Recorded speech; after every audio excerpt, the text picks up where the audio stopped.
এমন একটা রাজনীতি আমরা করব যে এই রাজনীতিটা কারো পেশা হবে না, রাজনীতি করে খাওয়ার লোক হবে না। এবং এটার প্রমাণ যে একটা রাজনীতি করা যায় সেটা হচ্ছেন আপনারা। এনিবডি কাউকে বেতন দেয় আপনাদেরকে? এই যে গাড়ি ভাড়া খরচ করে আসছেন, আবার যাবেন, একদিন দুই দিনের ঘুম নষ্ট হইতেছে, এই জন্য কি আপনাদেরকে আমরা ক্ষতিপূরণ দিব? দিব না। আপনারা চাইবেন? চাইবেন না। অতএব এইরকম রাজনৈতিক নেতা কর্মী যদি না হয়, রাষ্ট্র তৈরি করা যাবে না। লুটপাটকারীদের অবস্থা কি থাকে দেখবেন, যে খালি ধান্দা ফান্দা খুঁজে, কার সাথে কার ছবি, কার সাথে কার পরিচয়। দেখছেন না ছবি আসে না, ধরা খায় যাওয়ার পরে দেখছেন না হাসান মাহমুদের সাথে ছবি তুলছে, কন্ট্রাক্টারি নিচ্ছে। এখন তো হাসান মাহমুদের সাথে ছবি তুলে এই জন্য আবার মাইরও খাওয়া লাগতেছে, না সব জায়গায় সেই কারণে আমরা বলতেছি কারোর ছবি যেমন দরকার হবে না, বাইন্দাও পিটাইতে হবে না, এমন একটা রাষ্ট্র দরকার। কল্যাণ রাষ্ট্রের কাঠামোটা কি হবে, আমরা কেমন দেশ তৈরি করতে চাই? দেখেন, কল্যাণ রাষ্ট্র বলতে আমরা যা যা বুঝতেছি তার প্রথম অবস্থা হচ্ছে যে দেশের 20 কোটি মানুষের একটা থাকার জায়গা থাকতে হবে, রাষ্ট্রই দায়িত্ব নিতে হবে। প্রথম জায়গা, বাংলাদেশের দুর্নীতিবাজ জনগোষ্ঠীকে যদি আপনি দেখেন, আপনারা তো অনেকে ঘুষখোর মানুষ চেনেন না, আপনারা দুর্নীতিবাজ লোক চেনেন না পার্সোনালি। অধিকাংশ সময় দেখবেন যে কেন সে দুর্নীতি করে, এটা 2-3টা মৌলিক কারণ আছে। একটা কারণ হচ্ছে যে সে অসুস্থ হইলে ভালো চিকিৎসা ব্যবস্থা তার বেতনের টাকা দিয়ে সে করতে পারবে না, এটা তার মাথায় কাজ করে। দ্বিতীয়ত কাজ করে, সে রিটায়ারমেন্টের পরে যে পেনশন পাবে অথবা যে বেতনের টাকা তার জমা হচ্ছে অথবা জমা হচ্ছে না, এটা দিয়ে যদি সে আরো 20 বছর বাঁচে, এটা দিয়ে সে তার থাকা খাওয়া চলবে না। তৃতীয়ত হচ্ছে তার ছেলে মেয়ের কোনো ভবিষ্যৎ সে এই দেশে দেখতে পায় না। তাই দেখবেন যে প্লট ফ্ল্যাট যে কেনে, ছেলে মেয়ে কয়জন সেই হিসাবে কেনে, দেখবেন যে 3টা ফ্ল্যাট কেনে অথবা একটা বড় জমি কেনে, 4-5 ছেলে মেয়ে জামাই নিয়ে থাকতে পারবে, এরকম একটা বাড়ি করবে। তাহলে যে যে কারণে মানুষ দুর্নীতিগ্রস্ত হচ্ছে, রাষ্ট্র যদি আমরা এই দায়িত্বগুলো নিতে পারি, তাহলে দুর্নীতির মাত্রা কমে যাবে না? কমে যাবে। এক্সাম্পল দেই আপনাদেরকে, যেহেতু আমি লম্বা সময় বাইরে ছিলাম। ইউরোপের কোন কোন দেশে 52 থেকে 58% পর্যন্ত কর দিতে হয়। আপনার উপার্জনের, মাসিক উপার্জনের টাকা আপনার অ্যাকাউন্টে আসার আগে রাষ্ট্র, আপনার যে কোম্পানিতে আপনি চাকরি করেন, সে তার 52% টাকা আপনার কাছ থেকে রাজস্ব বোর্ডে পাঠিয়ে দিবে আপনাকে দেবার আগে।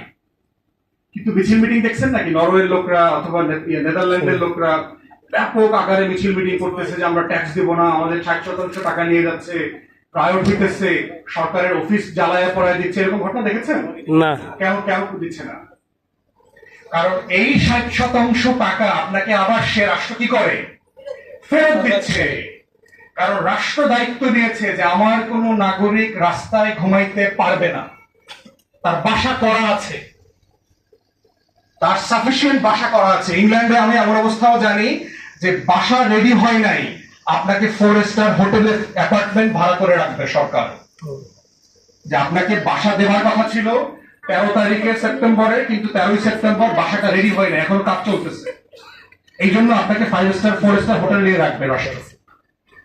আপনার বেকারত্ব চলছে, আপনার টাকা নাই, সরকার আপনাকে টাকা দিবে, বেকার ভাতা দিবে। আপনি বিশ্ববিদ্যালয়ে পড়াশোনা করতে গিয়ে ঋণ নিয়েছেন, এই ঋণের টাকা পরিশোধ করতে হইলে ন্যূনতম একটা উপার্জন লাগবে। যদি ধরেন আপনি 70,000 টাকা দামের একটা বেতনের চাকরি না পান, এই ঋণের টাকা পরিশোধ করা শুরু করতে হবে না আপনাকে। আপনি যদি মর্গেজ দিতে না পারেন, যে ব্যাংক থেকে ঋণ নিয়ে বাড়ি কিনেছেন, আটকে গেছেন, এতদিন নিয়মিত দিয়েছেন, সরকার আগে আসবে, আপনাকে হেল্প করবে 6 মাস 12 মাস, যদি আপনাকে মর্গেজের টাকাটা দিয়ে দেওয়া যায়। হাসপাতাল, চিকিৎসা, প্রত্যেকটা জায়গাতে ঠিক এই অবস্থাটা করে দেওয়া আছে। তাহলে আমরা কল্যাণ রাষ্ট্র বলতে বুঝাচ্ছি এমন একটা জায়গা যে নাগরিকের যে দুশ্চিন্তার জায়গাগুলো আছে, একটা মানুষ হিসাবে আমার বেঁচে থাকার যে দুশ্চিন্তার জায়গাগুলো আছে, এই দুশ্চিন্তার জায়গাগুলোর দায়িত্ব রাষ্ট্র নিয়ে নেবে। এটার প্রথম অংশ হচ্ছে যে কল্যাণ রাষ্ট্রে আমরা কি করব, আমরা ক্ষমতায় গেলে বাসস্থান, বাংলাদেশের মানুষ যেভাবে থাকে, এই থাকাটা বৈজ্ঞানিক না। আমরা যেভাবে থাকি, আপনারা যেভাবে থাকেন, আমাদের সবার একটা গ্রামের বাড়ি আছে, তাই না? সবার একটা গ্রামের বাড়ি আছে না? গ্রামের বাড়িটাতে আসলে আমরা কজন থাকি? তখন আমার বাড়িটা আমার দাদা করে গেছে, নিচে মাটি, উপরে হচ্ছে টিন আর কাঠের ঘর। আমাদের দক্ষিণ অঞ্চলে বলে 21 বন্ধের ঘর। দক্ষিণ অঞ্চলের মানুষ এটা বুঝবেন, 21 বন্ধু 28 বন্ধু একটা কাঠামো স্ট্রাকচার সাইজ বুঝায় আর কি আছে। তো সেই 90 দশকে করা ঘর, এই ঘরটাতে এখন তালা দেওয়া।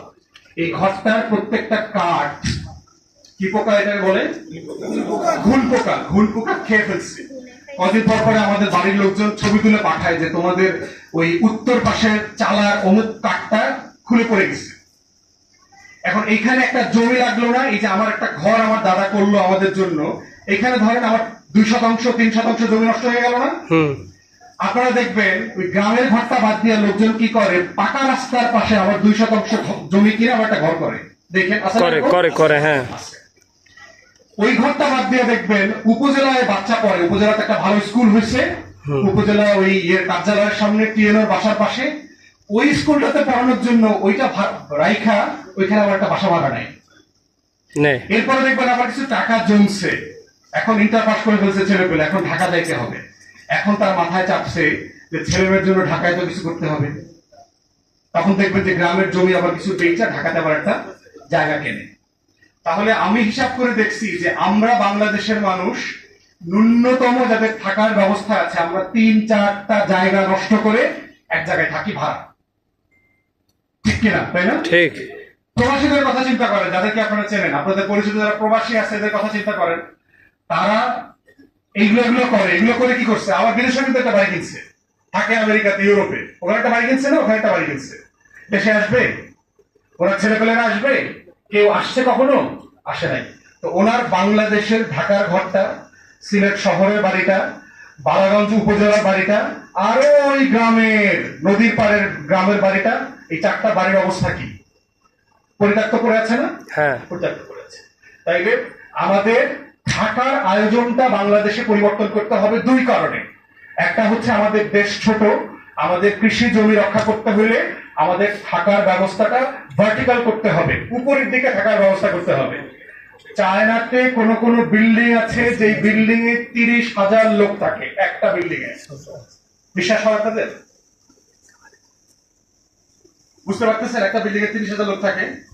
আপনাদের অনেক ইউনিয়নে 30,000 ভোট নাই, খবর নিয়ে দেখেন, আপনাদের বহু ইউনিয়নে 30,000 মানুষ থাকে না, একটা বিল্ডিং এ থাকে।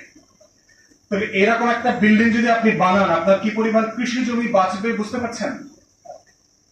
আমাদের গবেষকরা বলছে, কৃষিবিদরা বলছে, প্রতি বছর আমাদের 1 থেকে 2% হারে কৃষি জমি আমার কমে যাচ্ছে। আমার কৃষি জমি যদি কমে, আমার ধানের ফলন কি বাড়বে না কমবে? কমবে। কমলে কি ভারত থেকে চাল আনার প্রয়োজনীয়তা বাড়বে না কমবে? বাড়বে। দিল্লি তখন আমার উপর মাতব্বরি বেশি করবে না কম করবে? বেশি করবে। কোনটা করা দরকার? আমাদের সবার 4টা 5টা 6টা করে থাকার জায়গার ব্যবস্থা করা দরকার না আসমানে থাকার ব্যবস্থা করা দরকার? আসমান আল্লাহ দিয়েছেন।